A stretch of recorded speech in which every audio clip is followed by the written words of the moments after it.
आज हम एक्सपोनेंशियल और लोगैरिथमिक फंक्शंस के डेरिवेटिव्स देखेंगे। तो हम एक्सपोनेंशियल फंक्शन से स्टार्ट करते हैं।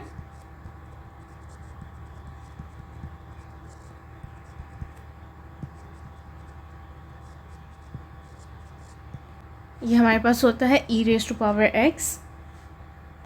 तो अगर हमारे पास फंक्शन इसके इक्वल आ जाए y is equal to e raise to power x और इसका हमें डेरिवेटिव लेना हो विद रिस्पेक्ट टू x, तो वो हमारे पास हमेशा इसी फंक्शन की इक्वल आ जाता है। मतलब कि एक्सपोनेंशियल फंक्शन दुनिया का एक ऐसा वाहिद फंक्शन है जिसका डेरिवेटिव अपने ही इक्वल है। Its derivative is equal to itself. तो e raise to power x आ जाएगा हमारे पास। सेकंड, आपके पास कोई ऐसा फंक्शन आ जाए जिसमें आपके पास एक्सपोनेंट में वेरिएबल हो। मतलब कि for example a raise to power x, मतलब a तो कांस्टेंट है बट वेरिएबल आपका जो है वो आपकी पावर में आ गया है। तो इस फंक्शन में हमारे पास कुछ कंडीशंस हैं कि जो a है हमारे पास वो 0 से ग्रेटर होगा और a हमारे पास 1 के इक्वल नहीं होगा। बिकॉज देखें 1 की तो कोई भी पावर कर लें, 1 की 2 पावर कर लें या 1 की 3 पावर कर लें या 1 की 100 पावर कर लें, वो तो 1 ही रहेगा ना। तो इसलिए यहाँ पर 1 अप्लाई नहीं होगा और हमारे पास होना भी पॉजिटिव नंबर चाहिए a, तब ये हमारा रूल काम करेगा। तो इसमें हमारे पास क्या है कि y हमारे पास इक्वल है अगर किसी function a raise to power x के, तो इसका derivative dy over dx is equal to derivative of a raise to power x with respect to x is equal to a raise to power x as it is आ जाएगा और इसको हम multiply कर देंगे ln ऑफ a के साथ। ln हमारे पास क्या है, नेचुरल लॉग।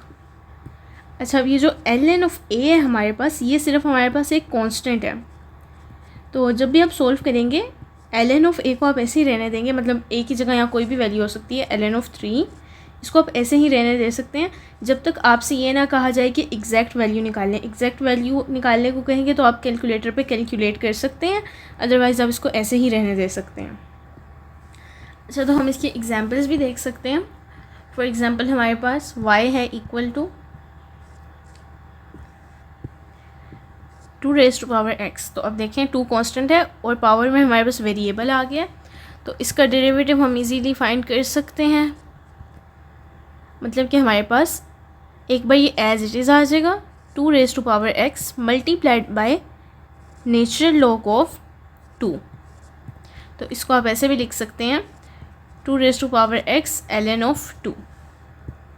इसी तरह अगर y आपके पास इक्वल है 10 रेज़ टू पावर x के, तो इसका derivative with respect to x आपके पास क्या होगा, 10 raise to power x as it is into natural log of 10 और 10 raise to power x ln of 10। अब हम देख लेते हैं derivative of ln of x। ये हमारे पास नेचुरल लॉग ऑफ x है। तो कोई भी फंक्शन हमारे पास अगर नेचुरल लॉग ऑफ x के इक्वल आ जाए तो इसका डेरिवेटिव हमारे पास विद रिस्पेक्ट टू x क्या होगा, 1 ओवर x सिंपली। इसकी भी हम एग्जांपल देख लेते हैं। फॉर एग्जांपल आपके पास हो y is equal to 3 ln of x। तो ये तो आपको पता है कांस्टेंट मल्टीपल में कांस्टेंट हमारे पास पहले आ जाता है, इसका हम डेरिवेटिव ले रहे हैं। तो कांस्टेंट हमारे पास पहले आ जाता है और डेरिवेटिव हमारे पास फंक्शन के साथ आ जाता है। तो ln ऑफ x हमने पढ़ा अभी क्या होता है, 1 ओवर x। तो इसको आप कह सकते हैं 3 ओवर x, इसका आंसर होगा। अच्छा, हम अब देख लेते हैं अगर हमारे पास लॉग की बेस नेचुरल लॉग ना रहे, उसकी कोई और बेस आ जाए, फॉर एग्जांपल a, तो फिर उसका डेरिवेटिव हमारे पास क्या होगा। तो अभी आप कह रहे होंगे नेचुरल लॉग में बेस क्या होती है, तो नेचुरल लॉग में ln में हमारे पास बेस होती है e। ये e हमारे पास एक मैथमेटिकल कांस्टेंट होता है जिसकी वैल्यू हमारे पास 2.71828 इस तरह होती है हमारे पास इसकी वैल्यू। तो अगर हमारे पास लॉग की बेस में ये वाला e आ जाए, मतलब ये कांस्टेंट आ जाए, तो फिर हम उसे नेचुरल लॉग कहते हैं। तो ऐसी सूरत में इसका डेरिवेटिव तो हमारे पास 1 ओवर x होता है, बट अगर कोई और बेस आ जाए ये ई बेस हमारे पास ना आए, ये कांस्टेंट ना आए। तो इसमें हमने क्या करना है, for example derivative of log x और बेस हमारे पास a है विद रिस्पेक्ट टू x, तो इसका डेरिवेटिव हमारे पास होगा 1/x multiplied bye ln of a। मतलब कि एक बार तो आपके पास 1/x आ गया, साथ में जो हमारी बेस थी a, उसका नेचुरल लॉग भी आपने डिनोमिनेटर में मल्टीप्लाई कर देना है। तो इसकी भी हम एग्जांपल कर लेते हैं। फॉर एग्जांपल अगर y हमारे पास है equal to log of x और बेस हमारे पास 10 है, तो इसका डेरिवेटिव हमारे पास विद रिस्पेक्ट टू x क्या होगा, 1/x multiplied by natural log of this base, मतलब कि 1/x ln ऑफ 10। तो अब जितने भी हमने डेरिवेटिव्स देखे हैं उनको हम एक बार समराइज़ कर लेते हैं। फंक्शंस एक साइड पर लिख लेते हैं और डेरिवेटिव्स हम दूसरी साइड पर लिख लेते हैं।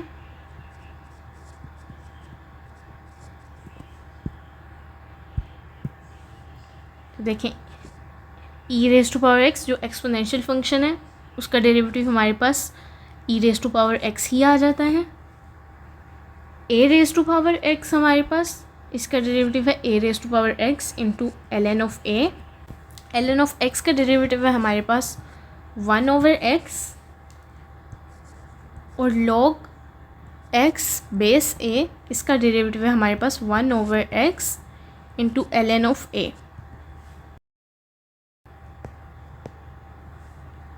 तो अब हम कुछ और एग्जाम्पल क्वेश्चंस भी देख लेते हैं, जिस तरह के y is equal to e raise to power x plus ln of x।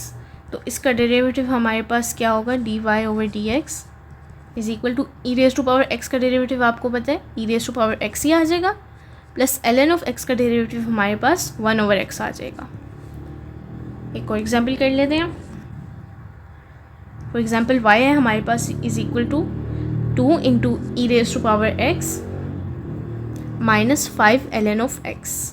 तो इसका डेरिवेटिव हम देख लेते हैं with respect to x is equal to constant multiple में आपको पता है कि हमारे पास कॉन्स्टेंट बाहर आ जाता है और डेरिवेटिव ऑफ फंक्शन आ जाता है जो कि हमारे पास in this case E raise to power x है, माइनस 5 भी हमारे पास बाहर आ जाएगा एज अ कॉन्स्टेंट मल्टीपल और डेरिवेटिव हमारे पास आ जाएगा ln ऑफ x का विद रिस्पेक्ट टू x। तो इसको हम लिख लेते हैं, E raise to power x का डेरिवेटिव हमारे पास E raise to power x ही होता है माइनस 5 और ln ऑफ x का डेरिवेटिव हमारे पास होता है 1/x। इसको हम लिख सकते हैं 2 into E raise to power x minus 5/x। तो एक और एग्जाम्पल देख लेते हैं हम। फॉर एग्जाम्पल अगर y हमारे पास इक्वल है log बेस 10 x प्लस 3, तो इसका अगर हम डेरिवेटिव लें विद रिस्पेक्ट टू x, तो हमने क्या देखा था, log की कोई और बेस आ जाए नेचुरल log के अलावा तो 1/x हमारे पास आता है और साथ में उस बेस का नेचुरल log आ जाता है, मतलब कि ln ऑफ 10 प्लस 3 हमारे पास देखें एक कांस्टेंट है और कांस्टेंट का डेरिवेटिव हमें पता है कोई भी कांस्टेंट हो तो उसका डेरिवेटिव हमारे पास 0 होता है। कांस्टेंट मल्टीपल की बात नहीं हो रही, अकेला कांस्टेंट है तो ये 0 ही आ जाएगा।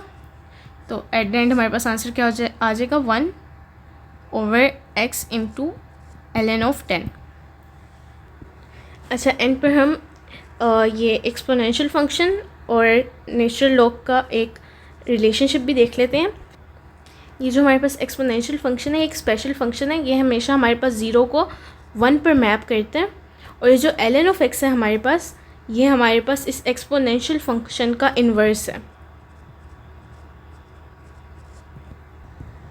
और ये जो नेचुरल लॉग है हमारे पास, असल में इसकी बेस मैंने बताया था e होती है।